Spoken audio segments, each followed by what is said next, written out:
Press the bell icon on YouTube and don't miss another update.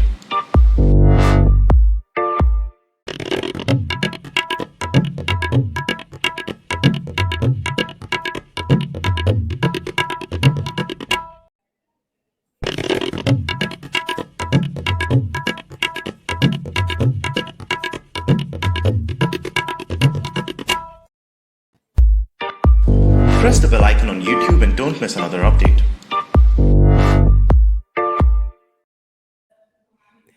Namaste and welcome to this premiere. And this is all about Kashmir, the problems in Kashmir, insurgency, militancy, and what have you. And we are going to have a very different look at the causes of this Kashmir militancy and insurgency. And I have with me Mr. Javed Iqbal Shah, who is a very keen political observer and analyst based out of Srinagar and Delhi. Welcome, Javed Bhai. Thanks a lot, Sanjay. Pleasure being with you. And how are you doing? Very well. Oh, I had this scare, recently. I was telling you, contracted a viral, Yeah. which was like because of the phase that we are living in. So I'm okay. Thank you. Good. Okay, that's I hope perfect. you're okay. Good to see you here, and good to see you on Jaipur Dialogues. Welcome to Jaipur Dialogues. Let me broach the subject with you. I think we have had so many strategic affair experts and so many political experts and what have you. And I think they have analyzed the Kashmir problem within quotes, absolutely threadbare. They have kind of Yeah, shredded it, every little bit of it, every little atom of it, probably. yeah, But they have talked about all the problems. They have talked about the indoctrination. They have talked about the Jamaat Islami. They have talked about Sheikh Abdullah.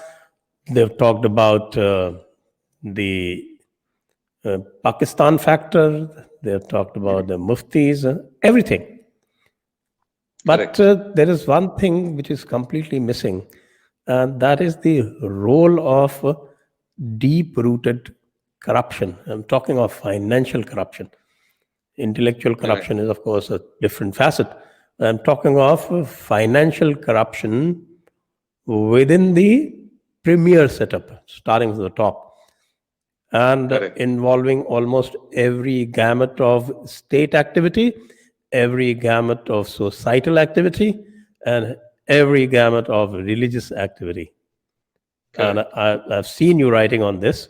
So, how would True. you look at this problem and how would you frame it?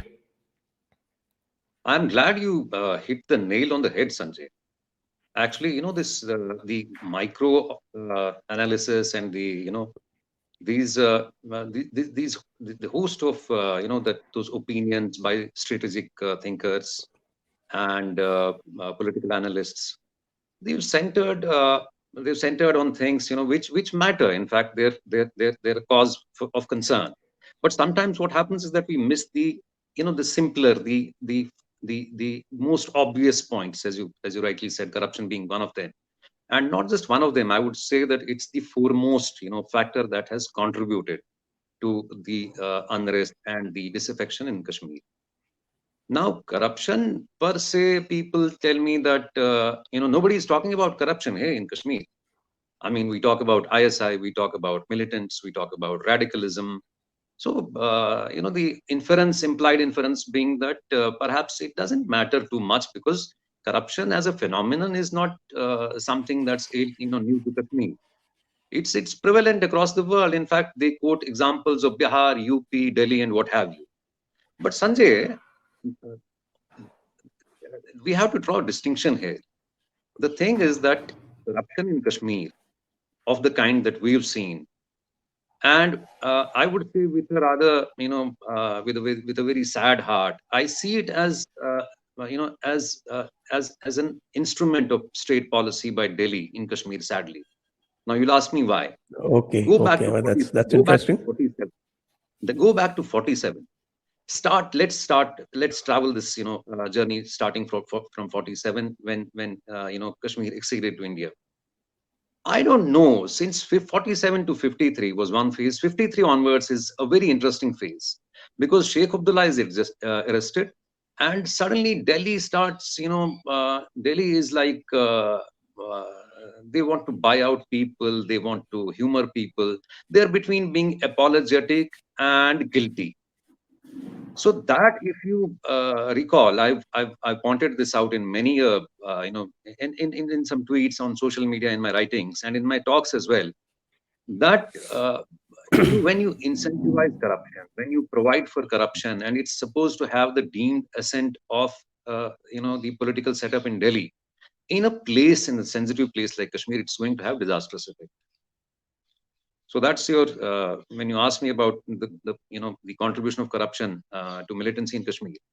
When Sheikh Abdullah was arrested, I think Delhi has in turns tried to play out IOUs and propped up institutions, tried to humor them, rather than make a very serious and a very honest outreach towards the Kashmiris per se. By this I mean that the political dispensation in Kashmir was humored. It was allowed to, it was allowed to get away with murder, literally. And a lot of money has gone. In fact, I remember Jagmohan saying in that book of his, The Frozen Turbulence, he says rivers of money have flown from Delhi. And where have they gone? They've lined up the pockets of the rulers. And that has happened at a cost. That has happened at the cost of alienating society. And when you tell me that corruption in Bihar and J&K is the same, I would disagree. Because in Bihar, unlike J&K, Bihar never had a setup which had, it was a contrived setup after 53, if you allow me to use this expression. Because Bakshi Ghulam Muhammad was prime minister when Sheikh was arrested. And somebody, I read it, it's a very interesting thing. I read that Pandit Nehru was told that Bakshi ji has started, he is kind of, this corruption phenomenon is becoming very bad, and, they're siphoning off money, money intended for the development works and processes on the ground is not reaching the people. And the people, at that time, if you remember, there was this incident of Moe Muqaddas, the prophet's hair being, misappropriated or taken away from the Hazratul shrine. And the disaffection, the discontentment was, it was playing out in episodes. People were on the streets for a sentiment, different sentiment than that of corruption. But the unrest and the discernible effects of that had started to, surface. And I'm told Pandit Nehru was, he chose to, in his sagacity, he said, "Ye kahan ja raha hai paisa? Let it line their pockets. Eventually, it's in India." So my point is that the deemed assent of Delhi to this phenomenon, and which if I start from 53, then 75, when Sheikh came back, Delhi turned a Nelson's eye to this evil. And I think we had great hopes of this regime, but unfortunately, like Sanjay Dixit and Javed are talking about corruption. I don't think they're bothered as much about it. Actually, Jawaharlal Nehru has some very famous quips. I remember when he was asked when the Constituent Assembly election to the Jammu and Kashmir Constituent Assembly had taken place, and it was a complete farce. I think you cannot have a greater instance of political corruption when out of 75, all 75 seats were won by Sheikh Abdullah's party, and 73 of them was won unopposed. I think only 2 seats in Ladakh were the ones where there was some kind of a token contest. And when this was brought to the notice of Jawaharlal Nehru, he said, well, Kashmir is slightly different, The Kashmir, it's centered around personalities and not really around democracy. Exactly. So you can see where he was going. Sanjay, playing out between personalities, and personalities based in Delhi and personalities based in Srinagar. Right. And at one point in time, it was the sheikhs. At another point, concurrently, it was the muftis. So between individuals and institutions, there's a perception. There's a very strong perception. In fact, reason to believe that Delhi has preferred the former, the individual. to the sanctity and the delivery of the latter. And for militancy, as you said in your opening comments, for militancy and disaffection to take root in society, or disrupt democratic processes, there are conditions precedent, which is if there is unrest, if there is discord, if there is malfeasance, if there is misgovernance, which is across the board, across India. But if it is deemed to have a political assent of the political leadership of the day in Delhi, it is disastrous. We blame ISI, we blame Pakistan. Has Pakistan or ISI, do I'll narrate to you in the course of this talk. I'll narrate to you a very interesting episode, and which in fact centers around the fact that if these people had not indulged in such brazen and unchecked loot of the exchequer or of the resource, the circumstances in Srinagar might have been very different. For Pakistan to fish in troubled waters, we have actually made those waters murky, and corruption, as I told you, has played a big role in that. Well, you're quite right. And in fact, as we discussed about the personalities, Bakshi Ghulam Muhammad, when he became the prime minister, of course, he was prime minister all through, and he was also indulged. All his fancies were indulged. When he wanted to re-arrest Sheikh Abdullah, he was permitted. When he wanted to embroil him in some conspiracy case, he was permitted. And suffice it to say that the great artifice of Article 370 was actually dead at arrival after Sheikh Abdullah had been arrested. But then the people, the personalities, Bakshi Ghulam Muhammad and others, they thought it expedient to have that kind of a situation where they would have the run of the place and they would run some kind of an arbitrary administration, which they did. Absolutely. Absolutely. And not just that, when Ghulam Muhammad Sadiq, and when they brought in that 1965 presidential order, in which the prime minister became chief minister and Sadr Riyasat became the governor, even at that time, when it was suggested that 370 could actually be done away with, it was Delhi which was more unwilling than it was the case with the Kashmir politicians. And not just that, I remember reading that Dr. Karan Singh's autobiography, wherein he suggested that you could have Jammu integrated with Himachal Pradesh and Kashmir separate, Ladakh separate. That kind of that kind of a solution was given. Exactly. Again, it was Delhi which was dithering, and not the Kashmiri politician. Absolutely. And you're right there when you say that effectively 370 was after 53, between 53 and 65. 370, or whatever remained of it, remained in name, right? But then it suited the local politician to under the cloak of 370, while rigging up the sentiment, the parochial sentiment, or exploiting the sentiments of the Kashmiris. They also insulated. It was what Jagmohan calls a state within a state. The accountability, the delivery. It was all opaque, and opaqueness and darkness. They have to be only sunlight. Is the best disinfectant. I mean, you have to let in transparency. You have to let in those procedures for delivery of democratic institutions, and for them to make a difference. And because of this deep, one should say that deep connect to corruption, or de-vested interest in corruption, it was very expedient for all these politicians to divert the attention of the public by playing to the gallery, by stoking Islamist sentiments.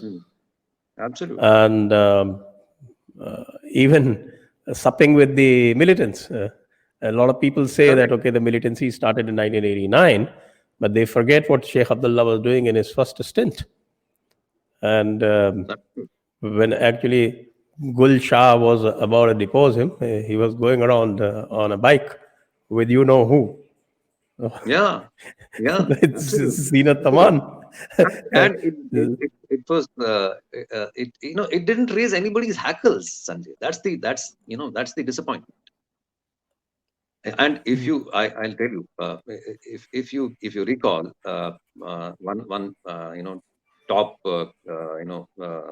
intelligence sleuth of the time, when he released a book recently, I think about a year back, Yes, and people like you and me, I mean, it was a shock even for us people, who have seen it inside out, because he publicly said, better than killing someone in Kashmir, it's easier and it's more ethical to bribe.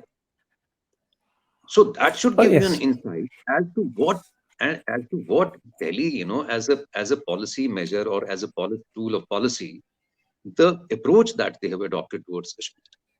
If you're shutting your eyes and if you're in fact incentivizing it, now imagine that when that remark was made by Mr. Dullat, he was referring to not the Indian of course, the Indian politicians, they're the mainstream, who call themselves mainstream. They have actually enjoyed the best of both worlds. But on this particular occasion, Mr. Dullat was making a pointed reference to, people who are supported from across the border, people who stand against the integrity of the nation, being aided by the state itself. He said it's more ethical, in fact. Actually, as far as A.S. Dullat is concerned, as most people do not know, he somehow created an aura about himself as if he is a great Kashmiri specialist. But we know that a lot of bloodshed in 1989, 1990 was because he was the IB chief in Kashmir at that time, and a lot of it has to do with his own incompetence. And later on, he became the raw chief as well. And it was his doctrine of bribing the militant that I think that kept militancy simmering forever. And that fed the militancy, and that kept all the militants completely insulated from consequences of their actions. Imagine all the people like Bitta Karate, or people like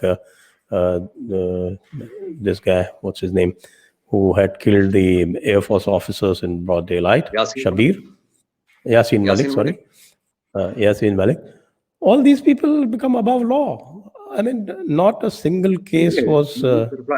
The amount of money that has come, now corruption in Kashmir is now across states. It's across states. States doesn't mean between, states between Delhi and Kashmir, or between Mumbai and Kashmir. Maybe that is. I speak of, the fact that between ISI and Kashmir, between Pakistan, between Dubai and Kashmir, the linkages are versatile.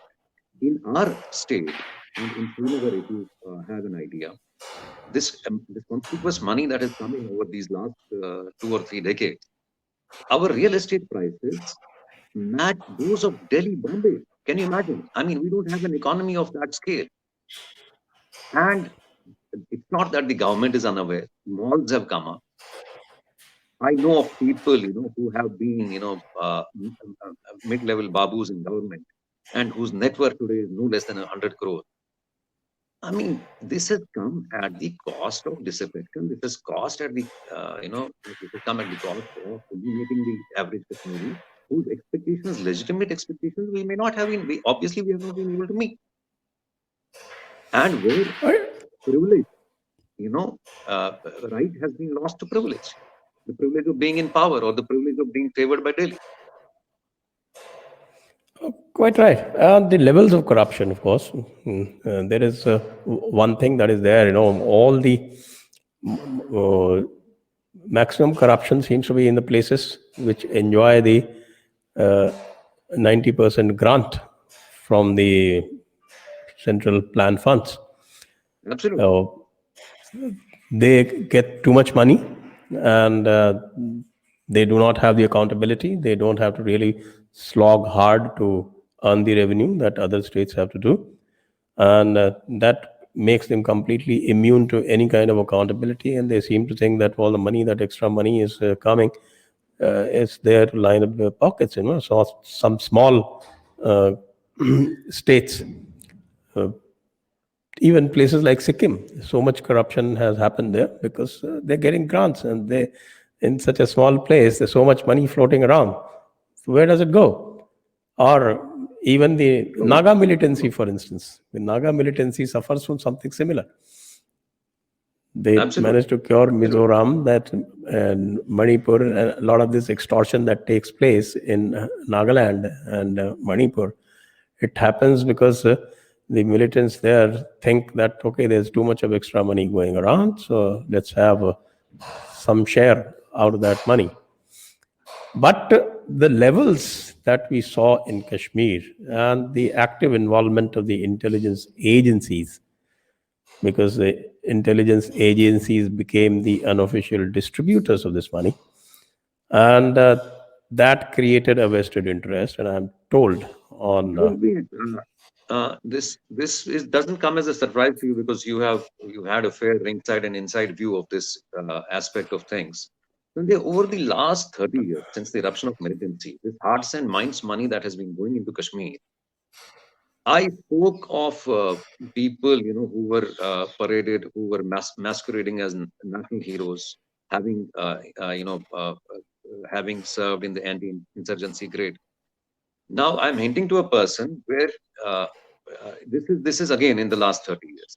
Devinder Singh, if you recall, heroes Yes. such as he was a hero. He was a hero, and I was perhaps one one of the few voices who kept saying that the anti-insurgency grade and this intelligence grade as well, a small malevolent faction of this grade was working, in fact, contrary to our national imperatives in Kashmir, and at great risk of life and limb, Sanjay.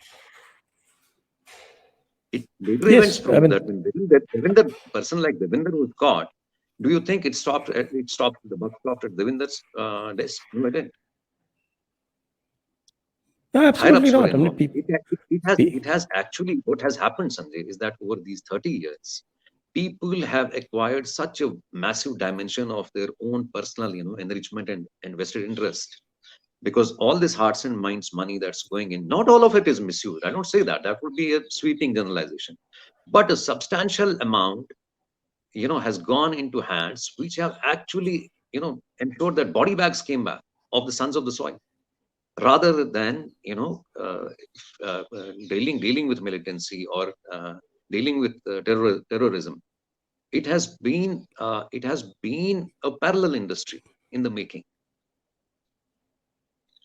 We have a situation now, Sanjay, in Kashmir, where post 370, the last 1 year, whether this peace was enforced, whether we call it security was enforced, we had a situation where this last 12, 14 months, we could have actually used to enhance the efficacy of the systems, ensure that we embarked on a cleansing mission, ensure that we patronized and we actually reached out to the more deserving Kashmiri. But as you rightly said, this individual, IOU of Delhi, this legacy IOU that's playing out, sad, I'm sad in acknowledging and saying this, that even post 370, the situation doesn't seem to have turned around much. In the name of a Kashmiri, we have two advisors in this government right now. And I know. I've repeatedly been saying this. Yes. One, yes. what in your estimate causes alienation? What role does corruption have? Every departure from legal and moral standards, or when your actions militate against the provisions of the Constitution is nothing but rule of law. If you are patronizing people that have rapaciously violated this Constitution and this scheme of rule of law, if you have given them honor under the garb of being national heroes, how can you honor people in Kashmir?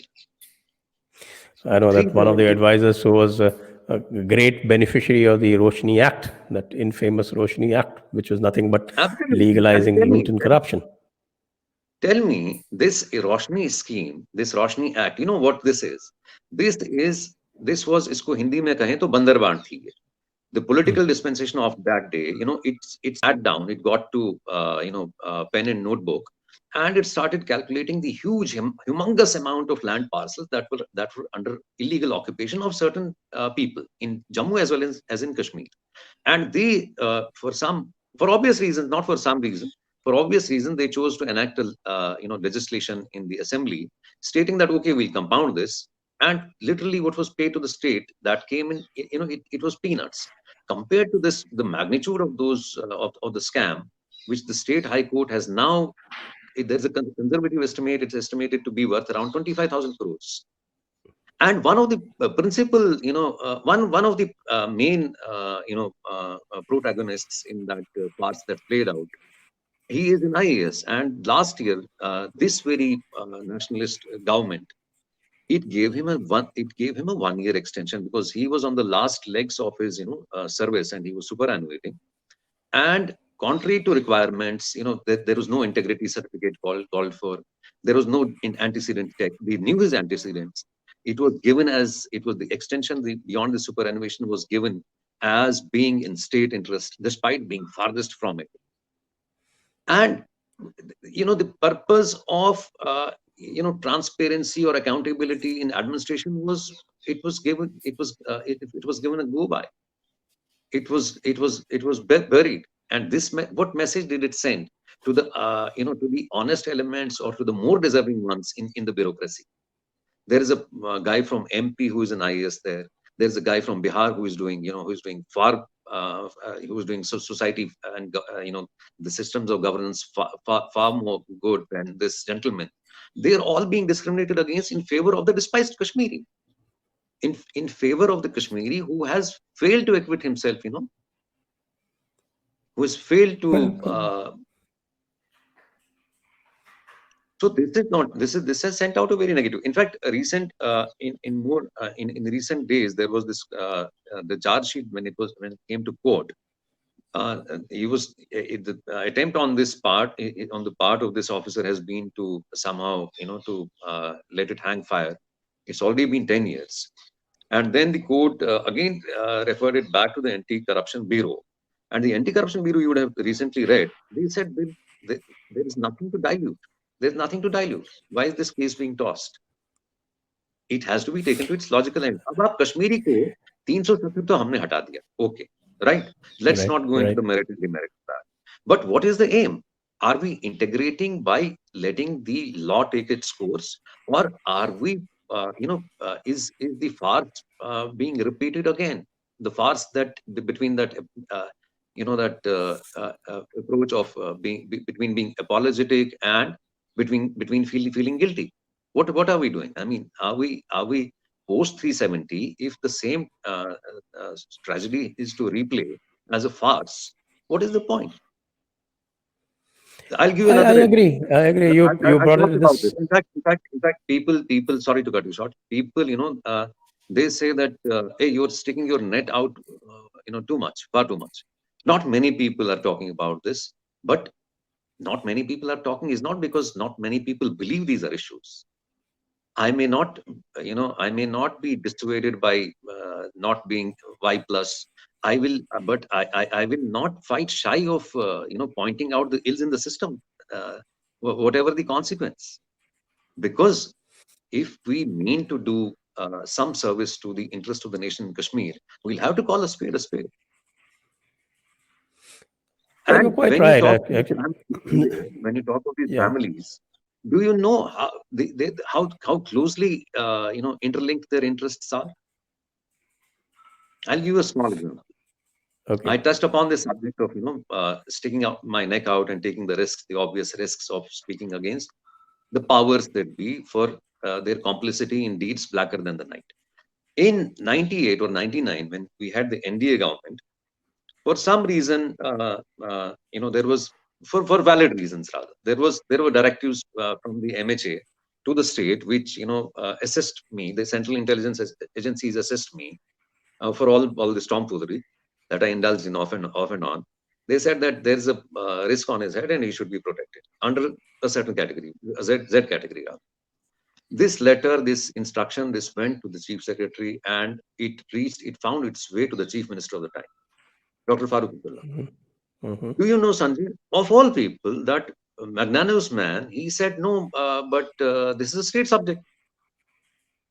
When that matter came up in the board, the Security Review Board, the political, whim of the person prevailed against me. They said, no, it is a state subject. And this self-appointed crusader, if he incurs a risk, there are many such other people that we'll have to protect. So no, perhaps we should not be protecting. All right, I didn't make a song and dance of the, thing. I didn't make an issue of this. And Sanjay, preceding this, there was another gentleman who was home minister and who happened to be chief minister. That gentleman actually went to the extent when I brought out certain things, of the political dispensation of that time and things pertaining to his, era as home minister or as chief minister. He actually wrote to the Union Home Ministry that I want that his security should be removed. Okay.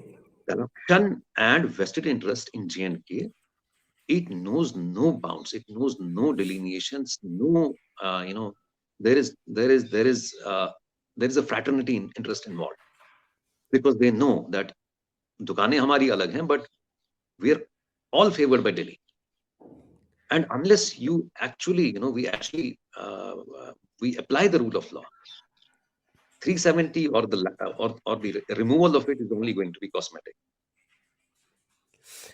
So according to you, this was fun when I said that I may not be vibeless, but I'll still speak the truth.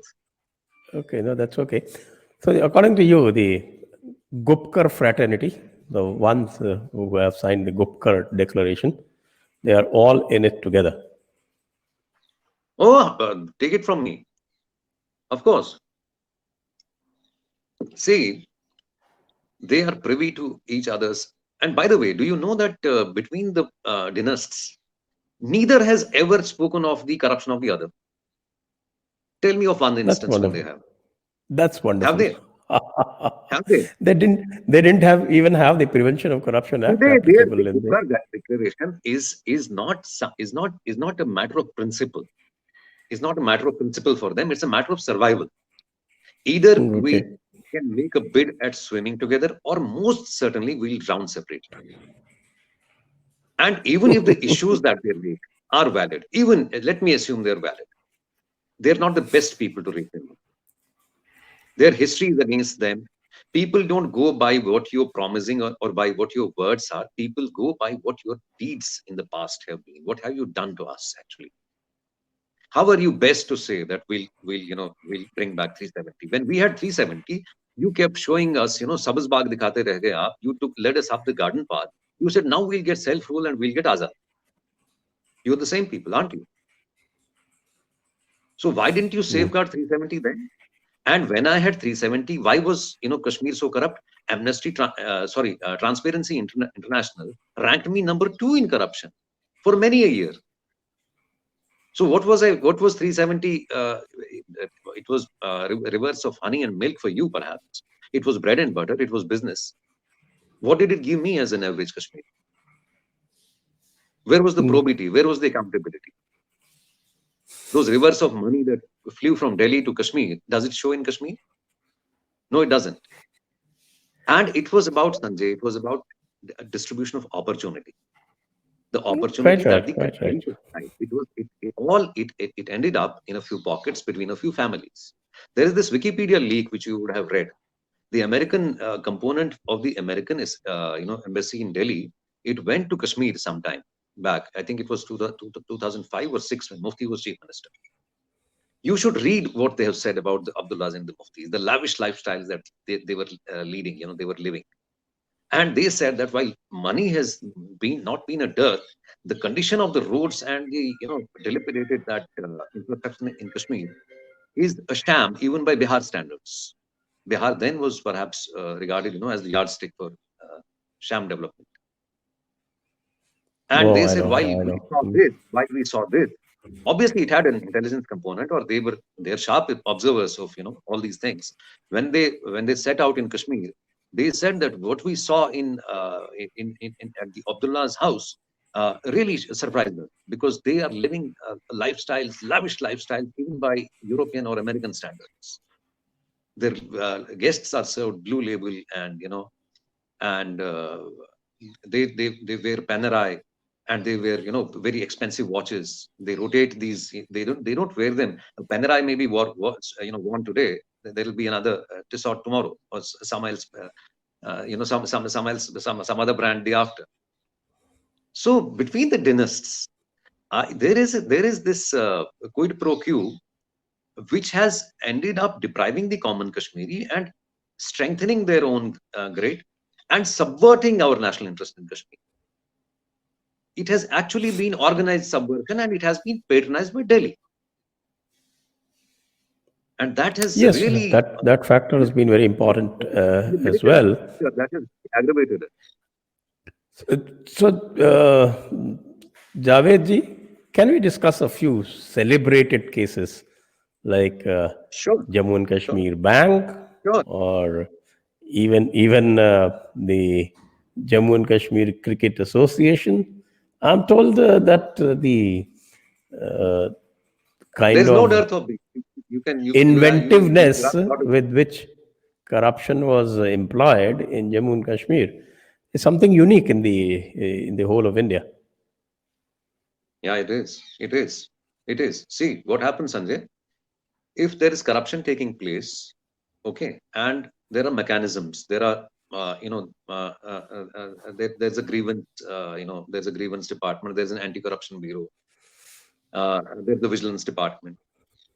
Now imagine when you go to the vigilance department, and the political executive of the state, which is a conjured arrangement as it has been since 53.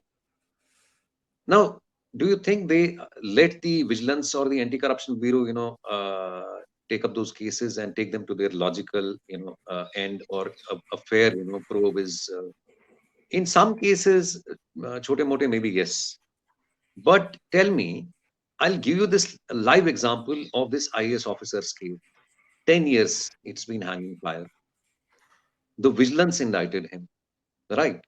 It went to the courts. The division bench of the High Court in 2012 or 2011 said this gentleman should not be given any sensitive assignment at all. But the political executive prevailed. It said it didn't comply with those orders. It did. It made him divisional commissioner. The JK Cricket Association scam, when it surfaced, it was never allowed to run its course. Who would? Because even if the muftis were in power, the understanding, the covert IOUs were already in place. It didn't move. It moved at a very slow, and it moved at a pace which would have defeated the very purpose of the investigation. It's they ran out of luck that by that time we had a new dispensation at the center, and the goings on in the state, political developments that unfolded were not to their advantage. Otherwise, do you think that the JK Cricket Association scam would have surfaced? But even today, Sanjay, I tell you that all these scams there is an endless list of these scams. Even today, are we pursuing these with the steam and with the fervor that we should have? When Amit Shah promised on the floor of Parliament last year that now we'll hold people to account, these dynasts that have, under the garb of 370, who have deprived the Kashmiri of their legitimate, their rights, we'll ensure that we, book them, or we list their deeds and misdeeds. Has it been done? No, it hasn't. You asked me about the celebrated cases of the state. Shall I take you back to 2004, 2005? We had a scandal which came to be known as the Kashmir sex scandal. Young vulnerable girls of society were exploited in the name of being given jobs and promised. They were promised jobs. They were whatever allurements were given, and that scam blew up. It came to the fore that these people, who were running the scam, were politically linked, and right from the chief minister's office down to the level of a peon, everybody had indulged, in the black deed, and everybody had, crossed that the Rubicon of morality. And sitting minister was arrested. Many police officials were named. And a sitting, and no, he was not chief secretary then, but later he went on to become chief secretary. There was an IAS who was arrested as principal secretary to the chief minister. And after all this, came to light, the Prime Minister of the time, Dr. Manmohan Singh, when he visited Srinagar, the anger and the consternation in society there was so high that he had to mention this for a good 5 minutes in his speech. And I recall the exact words. He said, "It's a shame for any civilized society for an act of this kind to have happened, for a shameful act of this kind to have happened, and these children having been exploited will be meted out justice. And I hang my head in shame."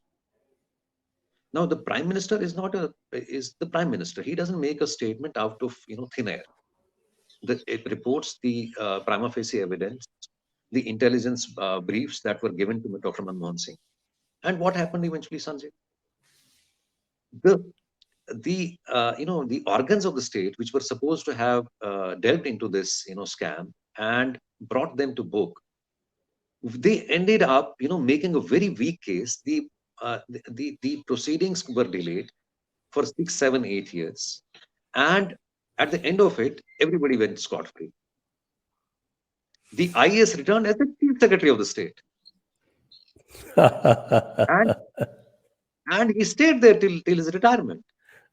The minister, the chief minister of the time, Ghulam Nabi Azad, and I know it for a fact that there were some personal elements to it, and certain people had started getting inconvenient for him. So a minister was arrested, and he later on went on to he was politically rehabilitated. This is one of the biggest scams. Yeah, which what about drove its surprise. Jammu and Kashmir Bank? Listen, I'm coming to that. Now, come to the J&K Kashmir, J&K Bank, Jammu and Kashmir Bank. Jammu and Kashmir Bank, Sanjay, I was telling you that for the last 1 year, things that the state, should have been bringing out, the organs of the state should have been, revealing or unearthing, including the, non-performing assets that the J&K Bank has suffered at the hands of this very clique. Why are they not being brought out? One case pertaining to the ex-finance minister of the time, right-hand man of Farooq Abdullah. His son is said to have, availed of a 250 crore loan. And the investigations are on. The CBI has, gone into the nuts and bolts of the affair, and they're looking that case up. But besides that, my information is that even the other dynasty, they have availed of huge, or they have drained the J&K Bank themselves and through their, proxies. There's an ambient small, NPA, in which the other family, the notable family, the Muftis have had a role to play. There has been this fake appointment case in the J&K Bank. But all this action is not being taken. One of the Mufti's kinds is supposed to have availed of a huge loan of around 20 crores, which has turned into an NPA. Why is it not coming to the fore? You're quite right. And these are the kind of things that actually go into fueling the militancy, that people are able to, either the disaffected elements or the sponsored elements are then able to show it to the people and get their sympathy. And Exactly. they are able to brand these corrupt elements as agents of Delhi. Whether they may be agents of Delhi or not. It discredits Delhi. It discredits the intent of Delhi. Now, the intent last year, as was made known on the floor of the House when 370 was removed, was to integrate, was to give Kashmiri, a semblance of government, and to make up for that deficiency that he has over these years, or those deprivations that he has been subject to. The development aspect, the employment aspect, the arbitrariness in the administration. But where is it being addressed? It's not. And leading to alienation, and leading to of course, leading to unrest, more unrest. Yes, and what about the intelligence agencies? We know that intelligence agencies, especially during Bulut's time, had their hand in the till. Has that position changed? Now, as far as the intelligence agencies are concerned, tell me, should it not be a matter of concern for them that there's another advisor in this very government? We talked of, we talked of extrajudicial killings in Kashmir. There's been one that has come to the fore recently. And we've talked of doing justice to the people. Is this not corruption that a man who has blood of the innocents on his hands is yet another advisor in this very government? I'm talking of the infamous Pathribal case. Chatti Singh Pora, a massacre happened. There were these, there was this community, the Sardar community, which was, put to the sword there. Literally, there were 36 of them were killed overnight when Bill Clinton visited India. And in a few days' time, the special task force, to which coincidentally Devinder Singh belonged, that called itself, that's named as the special task force. And the special task force came forward and they paraded some youth that they had killed in an encounter, in a supposed encounter. And later, when their photographs appeared in the media, the next of kin, they claimed that they were innocent people, they were nomads belonging to the patriotic Gujar community. The Gujars have been traditionally a nationalist element in society, and so are the Shias, by the way. And an inquiry ensued, and it was established that 4 innocent nomads had been killed. The CBI came in, the DNA tests were done, and it was established that this was an excess in the name of a counterinsurgency operation. This may be an exception, not the rule in counterinsurgency operations. But if you come to condone such excesses, if you come to the intelligence, we're talking about the intelligence agencies, are they not aware of the damaging, repercussions of glamorizing people who are actually involved and have been proved to be involved in these cases? The advisor in question now, हमारे यहाँ कश्मीर के नाम पे 2 advisors हैं. There are 2 gentlemen. One whose deeds I need not now dwell upon because the notoriety is such, he's so famous by now. This other gentleman that I'm talking about was an SSP. His name is Farooq Khan. He was an SSP and who, post this investigation was found guilty of this. The case is in the Supreme Court only for technicalities because the Armed Forces Special Powers Act gives you certain immunity from certain acts done in good faith. Whenever when you're operating in an AFSPA state. Now that apart, is it just about the technicalities that the AFSPA condones a certain transgression of authority? What moral right does that person have, or how is Delhi shutting its eyes to the fact that this is not the best example to make of a Kashmir? Yes, at least he should not be rewarded. That gentleman not just was rewarded, he joined the BJP. But if God forbid Ravan was in the BJP, would he become Ram? That's a nice example. I think now blood at your hands. Yeah. When I reason it out, Sanjay, I fail to understand: are our intelligence agencies actually informing the people that matter at the helm of this government, who have actually invested their political legacy and who have actually gone the whole hog to be doing something that no one dared in these 70 years post-independence? They removed 370. What the legacy that Narendra Modi or Amit Shah will leave bequeath when they step down, it will be measured. The best measure will be how good or how bad was it eventually at the end of the day for Kashmir and for the nation. And with these examples around, you think it brings them any glory? One. Number two, when you talk of the intelligence agency's role now, it's not their job only to, the anti-insurgency is one part.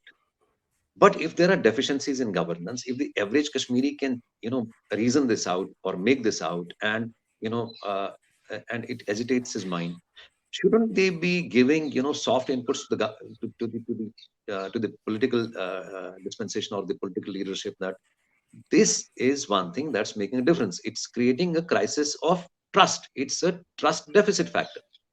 With these people who are more of a liability than an asset for the government and for the situation itself, they should be pointing it out. Second, now what is happening, Sanjay, in Kashmir again today at the deep state?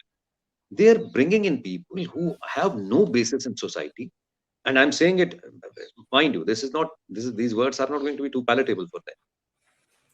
What relevance do people who don't have, जिनके चार लोग साथ नहीं हैं,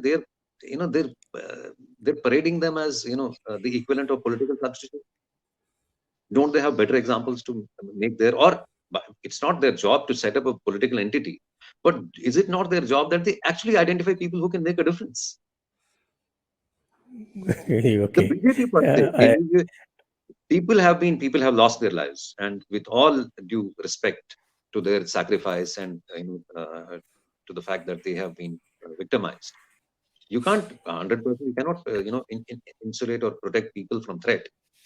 But I mean, somewhere some things are playing out which need to be they need to be looked into. Okay, last question. You heard about this attempted rehabilitation of Shah Faisal. How do you look at that? Why are we talking only about Shah Faisal? Is he the only one? I mean, he's the more famous one, let's say. Do you know someone running the People's Democratic Party as an active, member and leader for 6-7 years, an IFS, Indian Forest Service official, and a very close relation of the late Chief Minister, the Muftis. He has been reinstated. He has been reinstated too, with full benefits, with full service benefits. And Now, Central what Ladakh. kind of example are you? Sorry? Central Ladakh. Central Ladakh. What examples are we setting in Kashmir? Are we incentivizing subversion? What is it that Shah Faisal didn't say? People say that he has a right to a political opinion. Okay, yeah, he has. But then you are either a civil servant, an impartial government servant, or you are a politician. He officially ran a political party. He officially ran a political party. He said Imran Khan should be given the Nobel Peace Prize for having repatriated Abhinandan when Abhinandan was sent back. We have a state which doesn't call for a integrity or a it doesn't call for a vigilance clearance of an official who it chooses to give a 1-year extension in best national interest. Right, that gentleman who is a private now. And we have an administration which actually can condone, which can actually overlook your political dalliance over the last few years. That was a choice that you chose to make. Okay, and you will actually now rehabilitate Shah Faisal, and much to the detriment of his peers or of people who are more nationalist and who actually stuck their necks out to work in this adverse time. Haven't they? My hunch is that one fine morning you will get to know that he's lording over the rest of them. Is it fair? Is it fair?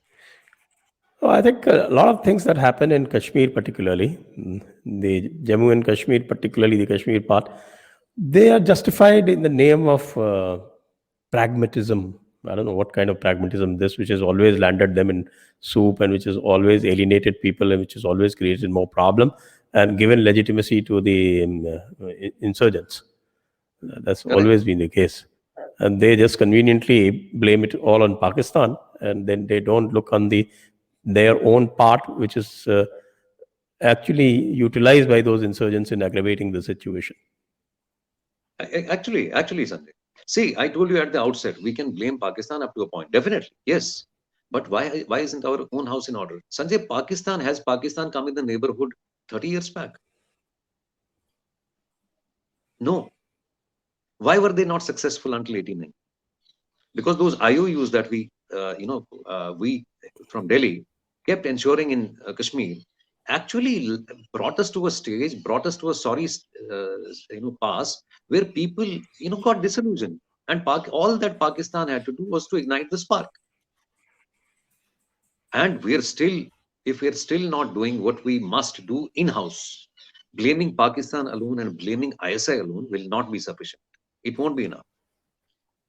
I gave you the instance of the last 14 months. Talk to me post 370. Talk to me post 370. What has changed?